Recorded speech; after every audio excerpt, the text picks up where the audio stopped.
TPCC ప్రధాన కార్యదర్శి ఆవుల రాజురెడ్డి హత్నూర మండలంలోని రొయ్యపల్లి, చింతల చెరువు పలు గ్రామాలలో పర్యటన నిర్వహించి అనాథ పిల్లలకు ఆర్థిక సాయం అందజేశారు.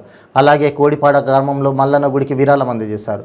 ఎల్లమ్మగూడెం ఎంపీటీసీని పరామర్శించారు. ఈ కార్యక్రమంలో ముఖ్య నాయకులు, రాష్ట్ర మైనారిటీ విభాగం అధ్యక్షులు ఎంఏ హకీం, సీనియర్ నాయకులు కిష్టయ్య, మాజీ vice MPP Srinivasareddy, youth Congress అధ్యక్షులు తదితరులు పాల్గొన్నారు.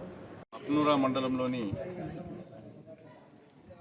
నాగారం, అక్వంచగూడ, షేర్ఖాన్పల్లి, రొయ్యపల్లి, రేండ్లగూడ, పొడిపేక మరియు చింతల చెరువు, కొత్తగూడెం గ్రామాలను కాంగ్రెస్ పార్టీ ఆధ్వర్యంలో ఇక్కడ పెద్దలు కిష్టయ్య గారు, మాజీ వైస్ ఎంపీపీ శ్రీనివాసరెడ్డి గారు, మైనార్టీ సెల్ కార్యదర్శి హకీం గారు, శ్యామ్ గారు మరియు దౌలతాబాద్ సర్పంచ్ వెంకటేశం గారు, గుండ్లమాచిన సర్పంచ్ శేషన్న గారు, నరసింహారెడ్డి గారు మరియు సీనియర్ కాంగ్రెస్ పార్టీ నాయకులు అందరూ కూడా మండలం నుంచి వివిధ గ్రామాల నుంచి వచ్చినటువంటి అందరూ కూడా ఈ కార్యక్రమంలో పాల్పంచుకోవడం జరిగింది.